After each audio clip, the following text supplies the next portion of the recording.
बघा बघा बघा, आता तुम्ही माझ्या माग स्मशानभूमी बघून तुम्ही म्हणला असाल मी तर नेमकं कशासाठी आलोय.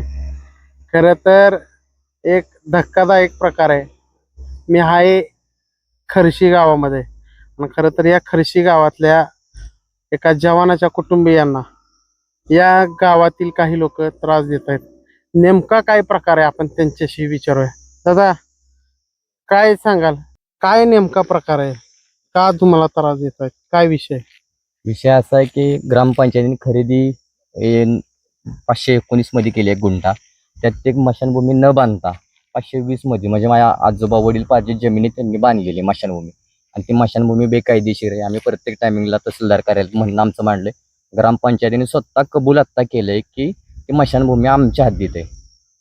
तरी पण आमच्या गाव अन्याय करतात आणि खोट्या केस गुन्ह्यामध्ये भरपूर अडकवण्याचा प्रयत्न करतात. कोण आहेत हे अडकवणारे, कोण आहेत? कोण? ग्रामपंचायत आणि गावातील पुढारी. बर, हा, या संदर्भात तुम्ही प्रशासनाकडे अर्ज केलेत का? येस, वेळेवर अर्ज केलेत, वेळेवर दखल घेतली. मी सीओ मॅडमला पहिलाही माझ्या भावाने लेखी अर्ज केलता, मेल केलता, आत्ता पण केलाय परत मेल. बर, याच्यावर पूर्णपणे चौकशी करून योग्य ते म्हणजे दोषींवर योग्य ते कारवाई करण्यात यावी. काय नेमका प्रकार काय आहे? हा सर, ग्रामपंचायतीच्या सर्व चूक आहे ते ग्रामपंचायत आणि प्रशासनाच्या. त्यांनी जर खरेदी 519 मध्ये केली तर त्यांनी तिथं स्मशानभूमी बांधायला पाहिजे होती. ते बर, न बांधता आमच्या 519 म्हणजे आमच्या वडील पार्जित जमिनीत बांधली त्यात आलाय फंड, शासकीय फंड. मग शासकीय फंड हा आलाय म्हणजे ही जमीन कुठेही बांधू शकतात का दुसऱ्यांच्या हद्दीत? बर, हा, ते बांधली.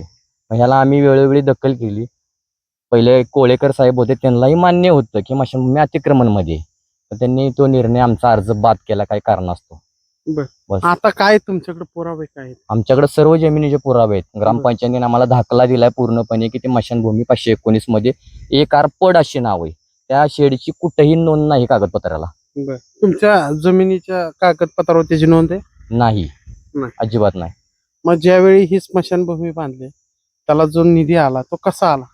तो निधी मला वाटतं एक फंडातून आला. त्याचा काय म्हणजे त्याची पूर्ण अहवाल म्हणजे ग्रामपंचायतीने आम्हाला देण्याच म्हणजे कुठल्या ह्याच्यातून आला का, तर आम्ही काही कारवाई करू मग ते अजून आम्हाला काही त्यांनी दिलंच नाही. त्याच्यामुळे निधी आला हे नक्की, त्या निधीचा गैरवापर झाला हा. नक्कीच आपण खरं तर त्यांच्याकडूनच जाणून घेतलं. खरं तर एका जवानाच्या कुटुंबियांना इतका नाहक त्रास देणं, जो की देशाचं रक्षण करतोय, मात्र आज त्याच्याच कुटुंबियांना त्रास द्यायचं काम हे सातारा जिल्हा प्रशासन करतंय असा त्यांचा आरोप आहे. आणि खरं तर ह्या सगळ्या गोष्टी करत असताना गाव पुढारी देखील त्यांना त्रास देत असल्याचं त्यांचं म्हणणं आहे.